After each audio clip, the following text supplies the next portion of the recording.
அருமையான கர்த்தருடைய பிள்ளைகளே, இந்த காலை நேரம் உங்களுக்கு மிகுந்த ஆசீர்வாதமாய் இருப்பதாக. இந்த காலை நேரத்திலே லூக்கா எழுதின சுவிசேஷம் 15ஆம் அதிகாரம் 31வது வசனத்திலே நாம் வாசிக்கும் போது, ஒரு தகப்பனுக்கு 2 பிள்ளைகள் இருக்கிறார்கள். இளையவன் தன் தகப்பனிடத்தில் ஆஸ்தியை வாங்கி கொண்டு தூரமாய் போய் துன்மார்க்கமாய் செலவு செய்து எல்லாவற்றையும் இழந்து மனம் திரும்பி வருகிறான். ஆனால் மூத்த குமாரன் தகப்பனோடு கூடவே இருக்கிறார். அவனை குறித்து அந்த தகப்பன் சொல்கிறார், மகனே, நீ எப்பொழுதும் என்னோடு கூட இருக்கிறாய், எனக்குள்ளதெல்லாம் உன்னுடையதாய் இருக்கிறது என்று தகப்பன் சொல்கிறதை பார்க்கிறோம்.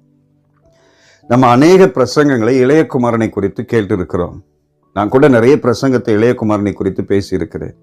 ஆனால் எனக்கு பிடித்தது மூத்த குமாரன். என தகப்பன் சொல்கிறார், மகனே, நீ எப்போதும் என்னோடு கூட இருக்கிறாய், எனக்குள்ளதெல்லாம் உன்னுடையதாய் இருக்கிறது. இந்த வசனத்தை வாசிக்கும் போதெல்லாம் ஆண்டவர் என்னை பார்த்து சொல்ல மாட்டாரா, மகனே, நீ எப்போதும் என்னோடு கூட இருக்கிறாய், எனக்குள்ளதெல்லாம் உன்னுடையதாய் இருக்கிறது என்று சொல்ல மாட்டாரா என்று ஏங்க தோன்றும், தொடர்ந்து ஜெபிக்க தோன்றும். ஏன்னா இன்னைக்கு அநேக சூழ்நிலைகளிலே தேவ பிள்ளைகள் எப்பொழுதாகிலும் கர்த்தரோடு இருக்கிறார்கள். ஏதாவது ஒரு தேவை, எதிர்பார்ப்பு, பிரச்சனை, தெய்வ சமூகத்தில் ஓடி போய் ஆண்டவரே ஆண்டவரே எனக்கு உதவி செய்யுங்கன்னு கெஞ்சுறாங்க. எல்லாம் நடந்த பிற்பாடு ஜெபிக்க தோன்றவில்லை, தேவனை தேடுகிறதை மறந்து விடுகிறார்கள். ஆனால் ஆண்டவருடைய வார்த்தை கவனித்து பார்க்கும்போது எப்பொழுதும் கூடவே இருக்க வேண்டும் என்று விரும்புகிறார். தன்னுடைய பிள்ளைகள் எப்பொழுதும் கூடவே இருக்க வேண்டும் என்று விரும்புகிறார். இன்னைக்கு உலக பிரகாரமாய் பார்த்தால், மகனே, நீ எப்போதும் என்னோடு கூட இருக்கிறாய் என்று சொல்கிற சம்பவங்கள் அநேகமாய் பார்க்க முடியவில்லை. ஏன்னா அநேக வாலிப பிள்ளைகள், ஆண் பிள்ளைகள் தங்கள் பெற்றோர்களை கவனிப்பதை, பராமரிப்பதை, பாதுகாப்பதை, உதவி செய்வதை இன்னைக்கு அநேக இடங்களிலே பார்க்க முடியவில்லை. ஆனால் மகளே, நீ எப்போதும் என்னோடு கூட இருக்கிறாய் என்று சொல்கிற சம்பவங்களை நிறைய இடங்களில் பார்க்கிறோம். பெண் பிள்ளைகள் தான் தங்கள் பெற்றோர்களை அதிகமாய் கவனித்து வருகிறார்கள். இது ஒரு புறம் இருக்க, இந்த வார்த்தையை வாசிக்கும் போது நமக்குள்ள ஒரு எண்ணம், எப்பவும் கர்த்தர் கூட இருக்கணும், அவர் கூட இருந்தாதான் அவருடையதெல்லாம் என்னுடையதாய் மாறும். அவருடையது என்ன, வெள்ளியும் பொண்ணும் என்னுடையது என்று சொன்னார், பூமியும் நிறைவும் அது நிறைவும் என்னுடையது என்று சொன்னார். எல்லாமே அவருடையது.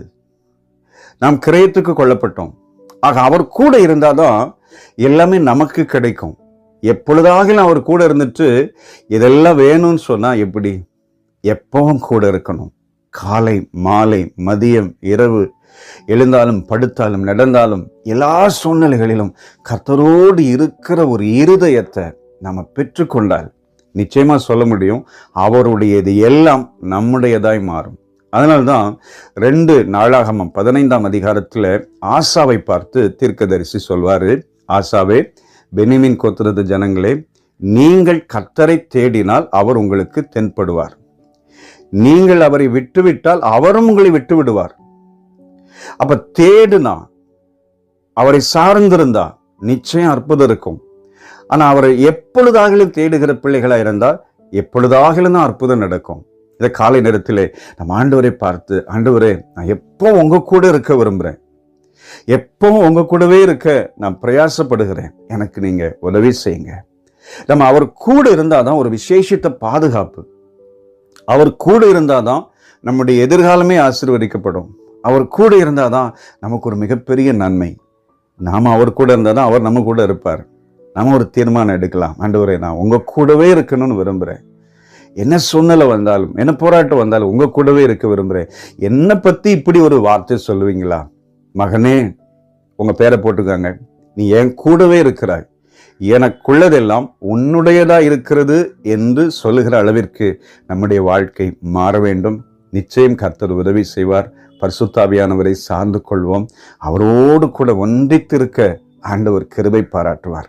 இந்த நாளை பிரயோஜனப்படுத்திக் கொள்வோம். அதிகமாய் கர்த்தருடைய சமூகத்தில் காத்திருக்கலாம். நமக்கும் ஒரு நல்ல சாட்சி கிடைக்கும். சேர்ந்து ஜெபிக்கலாமா? அருமை பிதாவே, மூத்த குமாரனை பார்த்து சொன்ன சாட்சியை போல நாங்களும் சாட்சி பெற்று உமக்கு முன்பாய் உண்மையாய் வாழ எங்களுக்கு உதவி செய்யுங்க. எப்பொழுதும் உம்மோடு கூட இருக்க தேவன் கிருபை பாராட்டுங்க. இயேசு இரட்சகர் நாமத்தில் பிதாவே, ஆமென், ஆமென். God bless you. Amen.